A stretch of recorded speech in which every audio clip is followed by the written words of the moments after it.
Hello, everybody, and welcome to another edition of the Edric Show. I am your host, Edric Jerome. This is the place for intelligent conversation with interesting people. Go ahead and hit that subscribe button, ring that notification bell, and you'll get notified of the content I post each and every week.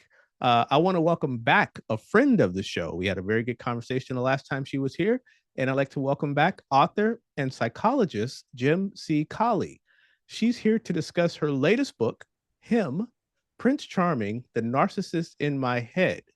She's also the author of the successful book, The War in the Heavens, Breaking the Chains of Generational Curse. I want to welcome back the prolific Jim C. Collie. Jim, welcome back to the show. Thank you for having me, Edric. How are you? I'm good. How are you? Excellent. Good. I'm glad you got through the storms okay and everything. Yes, everything is good now. Good. Well, let's get into it. As I said, here you are, another book. Let's go. Congratulations on your new book. Thank you. Tell me about the story and how it came about. Oh, that's always the big question, right? Him, Prince Charming, the Narcissist in My Head. It actually came about from the experiences that I had. Every time we hear people talk about Prince Charming, we always hear every time we hear others talk about Prince Charming, we always hear them talk about Prince Charming as a fairy tale savior, not in saving savior that's always going to come and save you from your woes, from any trauma that you're always in. But my theology is always Prince Charming is also the not only the ones that's saving you, he's not also the antagonist, but he's the protagonist, but he's also the antagonist and always hiding his hand and pretending this as if he don't know what it is that's going on so that he can always be the savior. So that was always something that I've always thought about. Hey, listen, this guy is technically the one that's causing the problem behind the scene and pretending as if he don't know what's going on in order for him to feel wanted. So Prince Charming is the covert narcissist. No one would never suspect him. You mentioned you drew inspiration from real life examples or in psychological research, obviously as a psychologist. Yes. Did you use any of your experiences, not just for the story, but in the particular developing the characters of Kawa and Itana Levy? And tell me about those characters. Hawa. Hawa is a young lady that came from a dysfunctional background where her father is ironically he's a detective. So she thinks that's her father who's emotionally unavailable to her mother and her other siblings. And because he's emotionally unavailable, she feels the need that she needs to get, attention from someone somewhere else outside of her home because she's not getting it from her father. Because a young lady's first experience with a man is always with her father, correct? And so when she's not getting that, she's going to seek it outside. Now we have Itana, the authoress or the author, as we would typically say. She's a young lady who is studying psychology and have written a few books. So then we have Prince Charming who said, "Hey, this young lady was successful. I want to hire her on a contract, so that she can write this book for me." Tell me about just the idea of a narcissist, because like you say, you from your own experiences. When did you first realize that, I guess either in your own personal life or you've seen it in others, when did you first experience this narcissistic behavior? And what was some of the, I guess, feelings or way it affected you personally? I would say that it's not even when I first realized it, because it was always happening until you able to have a difference, able to have understanding of what is going on in your environment. But there's a comparison and a contrast. When you have something to balance in between. I began realizing it, I'll say about like 6 years ago, but because there was a lot of self-doubt within myself, I didn't really accept it. Because what narcissists typically do with those who they are deceiving, they typically have them in a position where they're questioning their reality. So even when they have evidence that, this is the person that is actually causing the issue, the narcissist will have you question your belief, questioning your thoughts. He will have it in the way where he would say, fool you, or not specifically a he, it could be a she as well. But this spirit or this ideology will have you in a deceptive manner that you, even if when someone is come trying to tell you anything else outside of that, you would never even believe them. You would see them as the enemy. Um, what are some of the signs that maybe someone might be having an experience with a narcissist right now? What are some of the signs or examples of how someone might be going through being in a relationship with a narcissist, and how can they overcome those, like you did?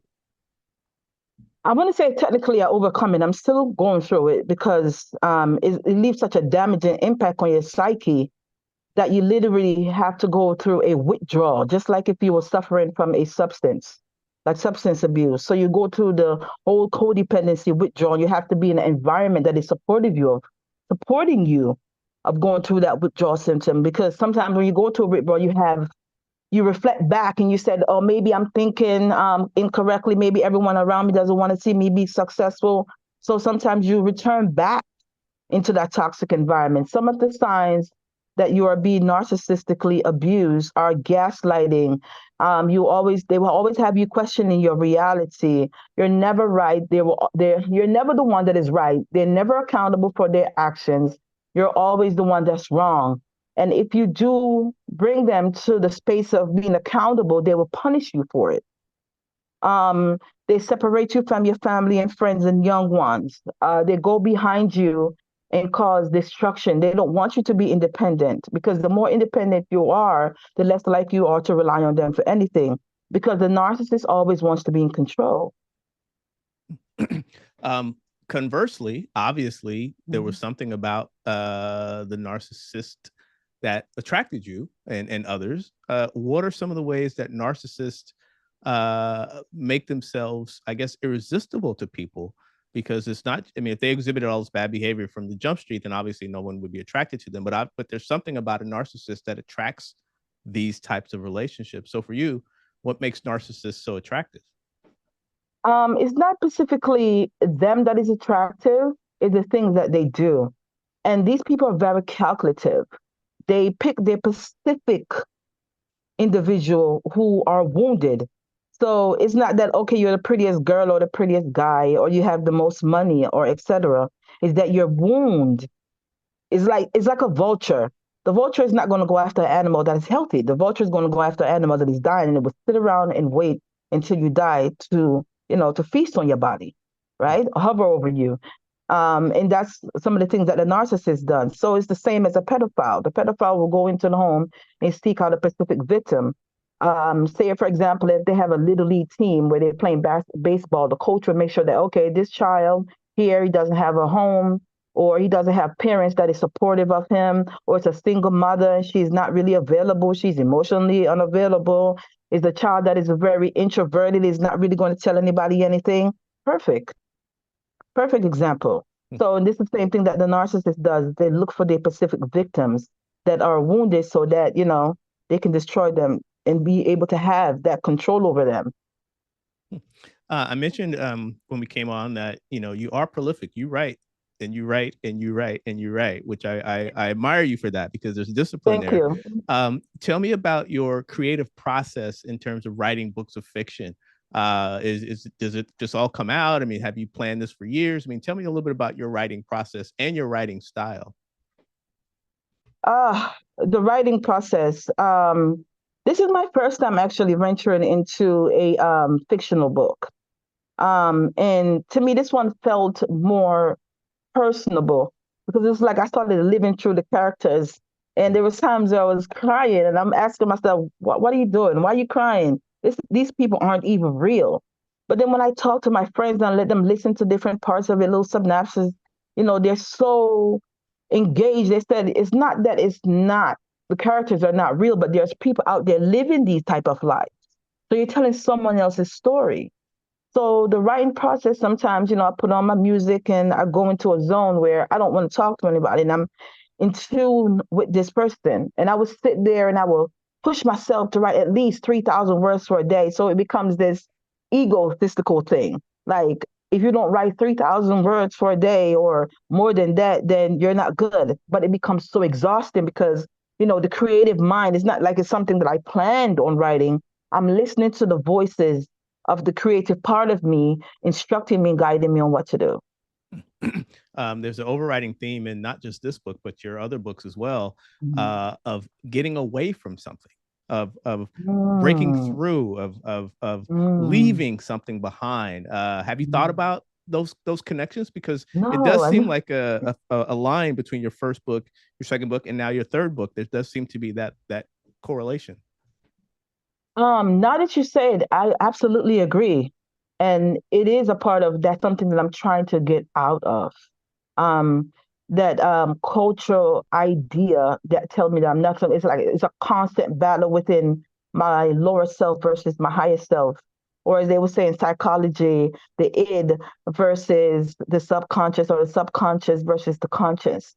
So those three, there's a constant battle with what I was told who to be or who to be, or that abusive parent that that was telling you that you weren't nothing. So now you're trying to get away from them, or you're trying to achieve something because of what culture say you're supposed to be. You never fulfill the gully, the gully that this culture tell you that you're supposed to look like this, you're supposed to be like that, you're supposed to think like that.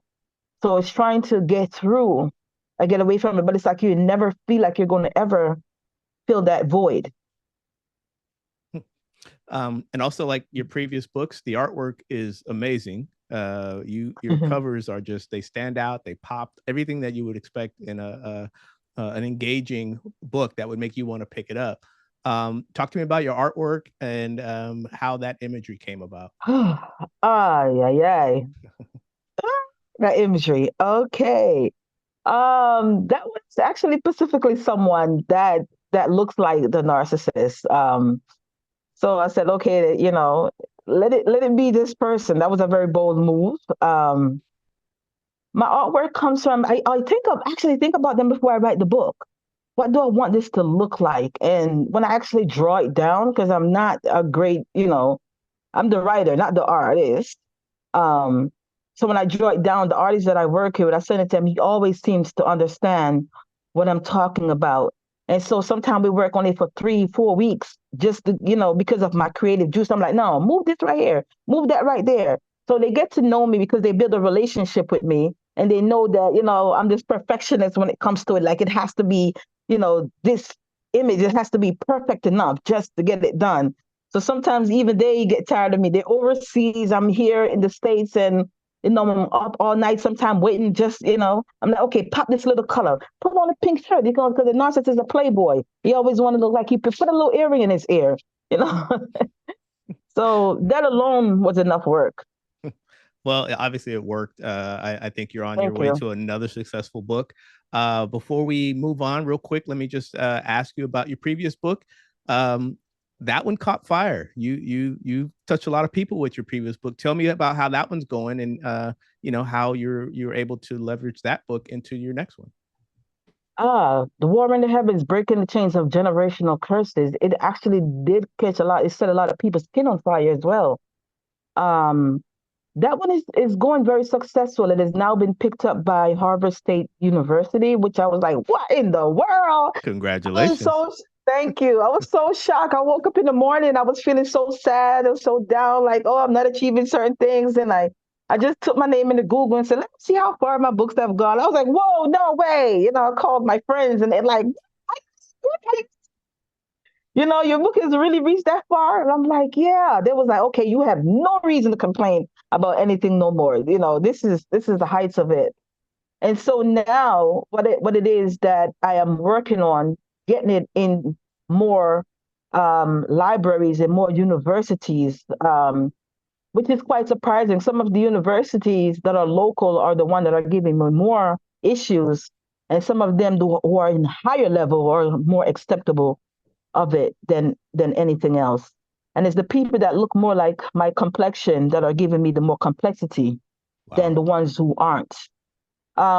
Breaking the chains of generational curses is such a big topic within itself that it hit on people and they become offended. even my own family, my own fraternal family. Um, when we had a Zoom meeting um, to introduce everyone who weren't aware of who was, just to get a little meet, for us to get to know each other. And when I mentioned that, I was a student at the University of Maryland, I'm studying psychology, and the book, The War in the Heavens, Breaking the Chains of Generational Curses, it ruffled a lot of feathers. And it made a lot of people in the meeting very uncomfortable. Some even got up and left the meeting. And I was talking about how the psychological impact of the people in the West Indies, specifically Jamaica, how dysfunctionality is so adaptive, it becomes a normal thing for them and is a means of survival. And one of my cousins in the group said, "Yes, Jim, this is very true. It becomes so adaptive that we don't even recognize that's what we're doing." And it made everyone very uncomfortable to the point where it's like, no, we don't longer want to have anything to do with Gem. And it's not that the implement in the material of the books were specifically geared towards anyone um, of my generation, but it was geared towards a universal generational thing because generational curses not just specifically towards me as a Jamaican, but as a Jamaican having experience in a universal experience, because the whole universe is going on the generational curse, but everyone generational curse is different. So everyone generational impact is different. For some people, the generational curse for them is they're being the protagonist, they're being the antagonist for other cultures. They're being the mischief for other cultures and making other cultures, killing other people and thinking that they're better because of, their race or their languages. And for some, it's the constant need to be the victim under that race and having an idea inside of victimization. Mm. Well, Jim, again, congratulations on your new Thank book, you. Prince Charming, The Narcissist in My Head.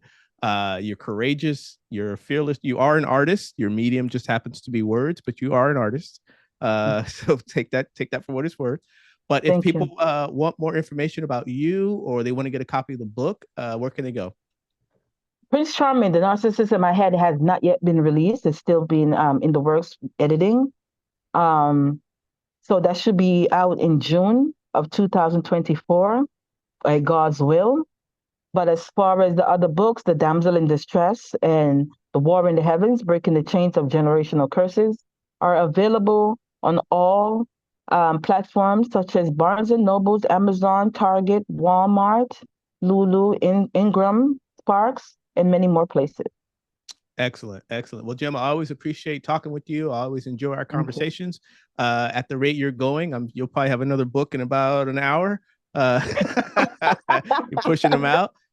You're taking such weighty subjects and you're boiling them down. And as you said, you're affecting people because you're getting reactions, which is what Right, true art does. That it gets a reaction. So, right, absolutely. Jim C. Collie, thank you so much for joining me on the Edric Show. I really appreciate it. And again, congratulations on your new book.